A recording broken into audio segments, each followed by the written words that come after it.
Ya udah ibu absen dulu ya biar nggak ada yang nanti ada yang nggak masuk terus ya. Yusa, Lucy, hadir Bu. Miranti, Niken, hadir Bu. Nabila, hadir Bu. Oke, hadir semua ya. Baiklah anak-anak, minggu kemarin kan kita sudah belajar mengenai tentang teks prosedur ya. Nah di sini ibu mau mengetes kalian sebentar nih mengenai pemahaman kalian tentang materi yang ibu ajarkan minggu kemarin. Coba ibu mau nanya nih pada Miranti, teks prosedur itu kemarin apa sih? Kan sudah ibu jelaskan minggu kemarin mengenai tentang teks prosedur, jenis-jenisnya, struktur. Teks prosedur adalah teks yang memuat cara untuk melakukan sesuatu secara tepat berupa runtutan langkah demi langkah sehingga tercapai tujuan yang diinginkan. Iya, betul sekali. Nah, selain pengertian teks prosedur, ada juga jenis-jenis teks prosedur nih. Siapa nih yang tahu jenis-jenis teks prosedur? Lucy? Coba Lucy, kamu jelaskan. Ya Bu, jadi jenis teks prosedur itu yang pertama ada teks prosedur sederhana, yang kedua teks prosedur protokol, dan yang terakhir teks prosedur kompleks. Ya, terima kasih ya Lucy. Baiklah Nana, untuk minggu ini kita akan melanjutkan materi baru mengenai materi cerpen ya. Nah, sebelumnya ada yang tahu nih pengertian cerpen itu apa? Kalau nggak ada yang tahu ya udah ya. Cerpen itu sendiri adalah salah satu jenis karya sastra yang berbentuk prosa, yang dimana kemudian cerpen ini dikemas dalam bentuk yang singkat dan jelas begitu. Nah, cerpen ini juga lebih berfokus pada satu orang tokoh saja ya, yang dimana beserta dengan konflik dan penyelesaiannya begitu. Dan cerpen ini sendiri hanya terdiri dari satu masalah saja, beda kalau dengan novel ya. Kalau novel itu banyak sekali masalahnya yang ada di dalam ceritanya itu. Nah, cerpen ini juga dikatakan cerita pendek karena dia hanya memiliki lebih kurang 10.000 kata saja. Karena kalau lebih itu juga termasuk ke dalam novel atau novel ya. Cerpen ini sendiri kalian bisa membuatnya tentang misalnya tentang kehidupan kalian, tentang percintaan, bisa juga tentang pertemanan, persahabatan gitu, atau tentang sosial, budaya dan sebagainya. Nah, di sini ibu akan menjelaskan mengenai tentang struktur atau unsur-unsur yang ada di dalam cerpen ini sendiri ya. Nah, unsur-unsur yang ada di dalam cerpen ini ada unsur intrinsik dan ekstrinsik. Nah, kalau unsur intrinsik ini sendiri merupakan unsur yang ada di dalam cerpen itu sendiri ya. Nah, kalau unsur ekstrinsik itu unsur yang terdapat di luar cerpen atau cerita. Nah, kalau unsur ekstrinsik ini berhubungan dengan penulis ya, penulis dalam cerpen itu. Nah, sedangkan kalau intrinsik ini sendiri berhubungan dengan hal yang berada di dalam cerpen. Misalnya nih ada 7 unsur intrinsik yang ada di dalam cerpen. Yang pertama itu ada tema. Nah, tema di sini merupakan ide pokok gagasan utama yang harus ada di dalam cerpen. Misalnya nih yang dicontohkan ya, temanya ini judulnya ini indahnya persahabatan. Nah, kalian bisa menentukan temanya ini misalnya persahabatan karena berhubungan dengan persahabatan gitu. Nah, yang kedua ada yang namanya tokoh. Nah, tokoh itu orang yang berperan di dalam cerpen tersebut. Misalnya nih tokoh Budi atau tokoh apa yang berperan di dalam cerpen itu. Nah, seperti yang ibu contohkan ini, nah, ada di yang ibu tandai berwarna hitam ya. Ini tokohnya ada Tias, Dwi dan sebagainya. Itu merupakan tokoh yang berada di dalam cerpen, yang orang yang berperan di dalam cerpen tersebut. Nah, selanjutnya selain tokoh ini ada juga alur. Nah, alur di sini terbagi menjadi 2 macam ya, ada alur maju dan alur mundur. Nah, sebelumnya ada yang tahu nggak alur maju dan alur mundur itu apa? Ya, kalau nggak tahu ibu jelaskan ya. Nah, untuk alur maju, misalnya ceritanya ini berhubungan dengan kalian menceritakan tentang kehidupan masa depan kalian yang terus-menerus maju ke depan dan tidak mengingat tentang masa lalu begitu. Itu termasuk ke dalam alur maju. Nah, misalnya kalau cerita kalian itu mengandung unsur menceritakan tentang masa lalu gitu, nah itu termasuk ke dalam alur mundur begitu ya Nana? Ya. Ada juga nih ceritanya yang menceritakan misalnya ceritanya itu menceritakan tentang kehidupan kalian di masa sekarang nih, tapi dia berbalik ke arah belakang menceritakan tentang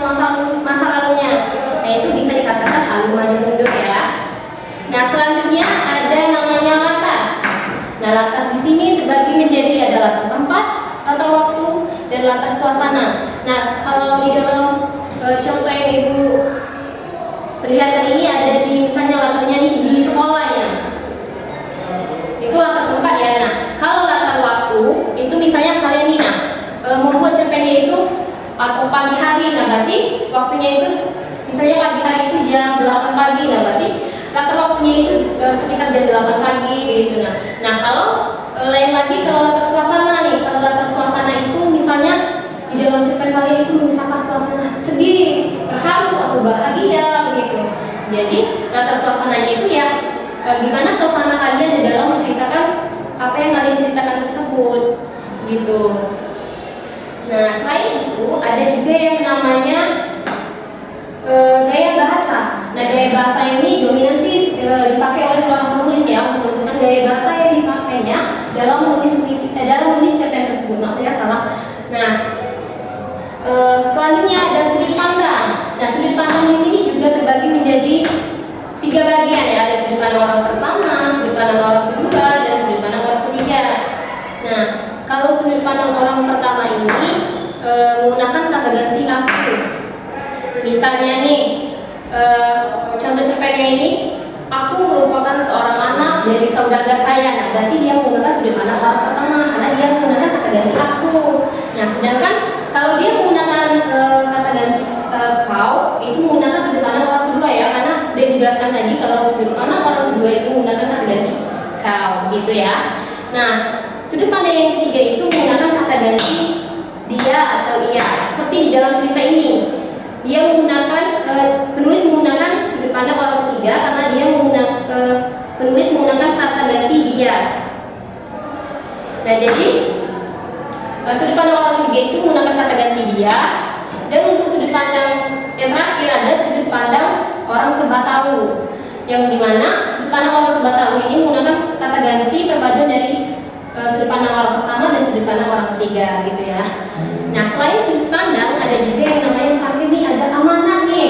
Nah amanat di sini merupakan pesan yang ingin disampaikan oleh penulis kepada pembaca nih. Misalnya nih ini kan tentang indahnya persahabatan. Nah berarti amanat yang bisa disampaikan dalam cerita ini mengenai tentang persahabatan, bahwa persahabatan itu sangat penting dijaga, karena kalau kita misalnya persahabatan kita sudah dimulai sejak lama, sudah berteman secara baik, kita tidak boleh merusak persahabatan kita. Kita harus menjaganya dengan baik, kita harus bersikap baik pada sahabat kita dan sebagainya gitu ya. Oke, sampai di sini ada yang belum paham? Oke, kalau begitu ya. Baiklah, Ibu akan menampilkan satu buah video pada kalian.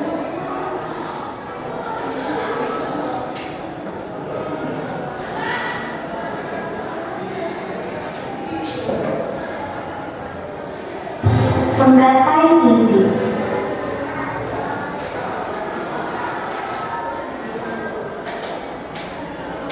Nah, di sini Ibu akan menampilkan satu buah video. Nanti kalian setelah videonya dimulai, kalian bisa menanyakan kepada Ibu, dan nanti Ibu akan bertanya juga nih kepada kalian mengenai unsur intrinsik yang ada pada cerpen ini ya. Kalian harus memahaminya dengan sangat jelas dan menyimaknya ya. Menggapai mimpi. Karya Mas Aurelia Nafiadi dibacakan oleh setiap orang pasti memiliki ikan. Di desa seorang gadis kecil yang hidupnya dalam kemiskinan. Kedua orang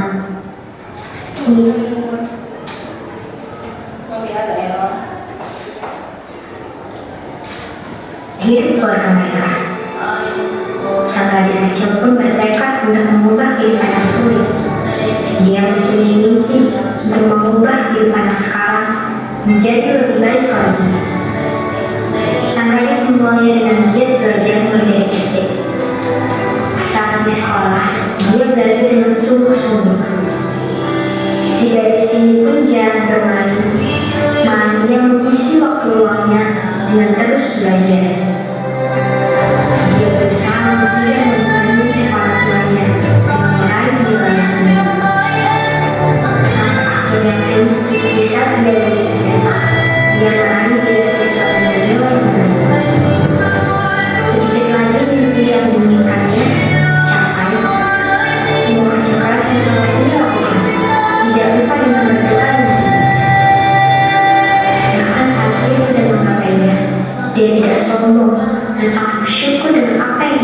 sekarang. Mimpinya pun terwujud dan sang gadis dapat membahagiakan kedua orang tuanya. Kerja keras yang kita lakukan akan membuahkan hasil. Tidak akan ada yang namanya kerja keras yang sia-sia.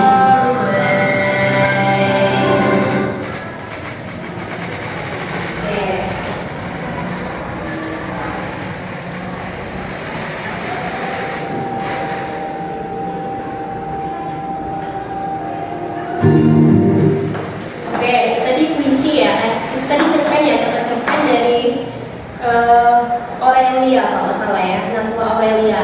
Nah tadi kalian sudah melihat ya dan sudah mendengarkan cerpen dari Naswa Aurelia. Nah di sini ibu mau tanya nih pada kalian sudah menyimak kan? Sudah mendengarkan juga. Nah tadi ada judulnya itu mengejar mimpi kalau nggak salah ya. Nah ibu mau tanya nih. Di situ tadi menggunakan sudut pandang orang keberapa? Siapa nih yang tahu? Di dalam cerpen ini tadi menggunakan sudut pandang orang keberapa? Saya Bu. Ya, silakan Lisa. Menggunakan sudut pandang orang ketiga. Alasannya? Tolong jelaskan. Karena di dalam cerpen tersebut menggunakan kata ganti dia. Iya betul sekali, karena di dalam cerpen itu tadi menggunakan kata ganti dia ya. Oke, kalau begitu beri aplaus pada Yusa. Nah, selain sudut pandang nih, ada juga latar tadi tuh yang terdapat di dalam cerpen ini tadi. Ayo, siapa yang tahu nih latar tempatnya? Tadi kan ada latar tempat dijelaskan di dalam cerpen ini tadi. Saya Bu. Yusa lagi, oke, pintar sekali ya. Silakan Yusa. Latar tempatnya itu di desa Bu. Iya betul di desa ya.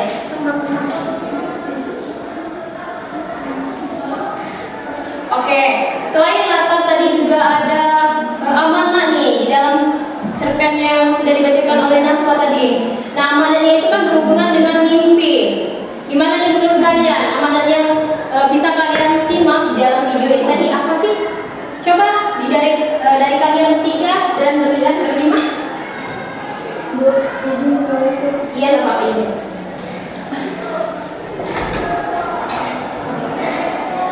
Siapa sih yang tahu amanah dalam cerita ini? Coba siapa? Dapat nilai plus nih dari ibu. Saya Bu. Oke, Bu sih. Jadi amanat dari cerpen tadi, kejarlah mimpi dengan bekerja keras karena tidak ada namanya kerja keras yang sia-sia Bu. Iya betul sekali. Di dalam mimpi ini benar ya, di dalam cerpen ini menarik ya, kejarlah mimpi. Jadi tidak ada kerja keras yang mengkhianati hasilnya. Iya Bu. Oke baiklah ya. Bapak kita bercanda-canda sebentar, biar nggak gabut di kelas. Oke baiklah. Tadi ibu cari coba cerpennya lagi. Agar minggu depan ibu kasih tugas lagi kepada kalian membuat satu buah cerpen dan kalian tentukan juga nih unsur intimisinya. Misalnya ya.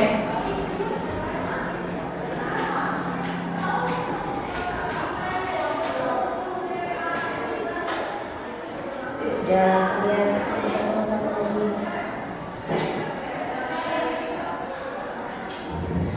Ini bisa juga tentang ini juga termasuk Kura-kura sambung. kalian dengarkan ya.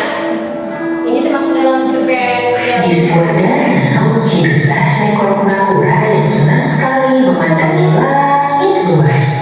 Ia membayangkan dirinya dapat berada di atas sana.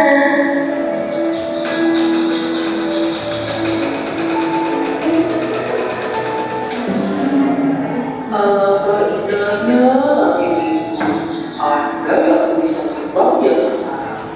Jika di dalam tempurung yang berat ini hanya memperlambat jalanku, aku tidak suka.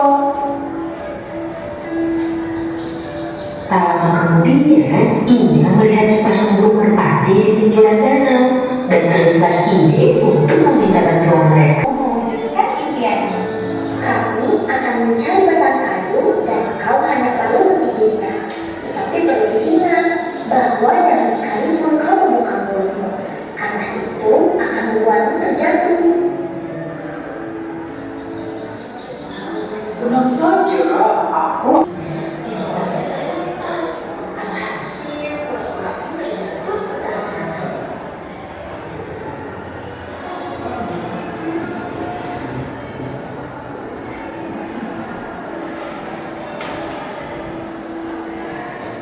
Untungnya, kura-kura memiliki tubuh keras yang melindunginya.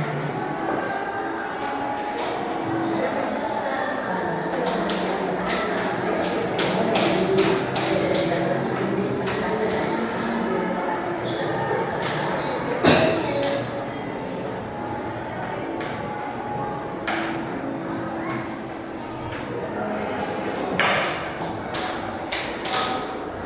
Oke, kita sudah menonton dari ini masuk ke dalam dunia ya, tapi nggak apa-apa. Ini soalnya unsur intrinsiknya itu tetap sama ya, mengenai tentang pokoknya, tema dan amanahnya gitu ya, dan seterusnya. Nah, untuk minggu depan Ibu akan memberikan tugas pada kalian. Kalian bisa membuat, Ibu suruh ini membuat satu buah cerpen, bisa tentang kehidupan kalian atau tentang persahabatan kalian dengan teman-teman kalian, bisa juga tentang kisah percintaan nih sampai sudah pacaran. Nah, bisa mengisahkan tentang percintaan kalian dan bisa juga mengisahkan tentang masa kalian nih. Nah, jadi kalian untuk minggu depan ya, kalian membuat satu buah cerpen. Setelah itu kalian analisis unsur intrinsiknya. Setelah kalian analisis unsur intrinsiknya, untuk minggu selanjutnya kita akan bertemu kembali dan kalian akan mengumpulkan, jangan ibu ya, kalian akan mengumpulkannya itu di meja ibu. Nanti untuk tua kelasnya tolong dikumpulkan di meja ibu. Soalnya ibu minggu depan mungkin nggak hadir ya, ibu mau keluar kota. Jadi untuk hari ini ada yang mau bertanya nih tentang materi kita? Ada yang kurang paham atau ada yang belum jelas? Oke, baiklah ya. Udah capek ya, panas sekali ini. Oke, baiklah kalau begitu, kalau tidak ada lagi yang ingin ditanyakan, ibu tutup dulu ya pembelajaran kita pada hari ini. Semoga kalian sehat-sehat terus dan bisa belajar lagi di rumah agar lebih menjadi anak yang lebih pintar dan tidak lebih bisa bahasa. Baiklah kalau begitu ya anak-anak. Ibu tutup dulu ya. Wassalamualaikum warahmatullahi wabarakatuh. Sampai ketemu di minggu selanjutnya. Dan jangan lupa untuk berhati-hati di jalan sebelum pulang. Oke, baiklah itu ya. Terima kasih.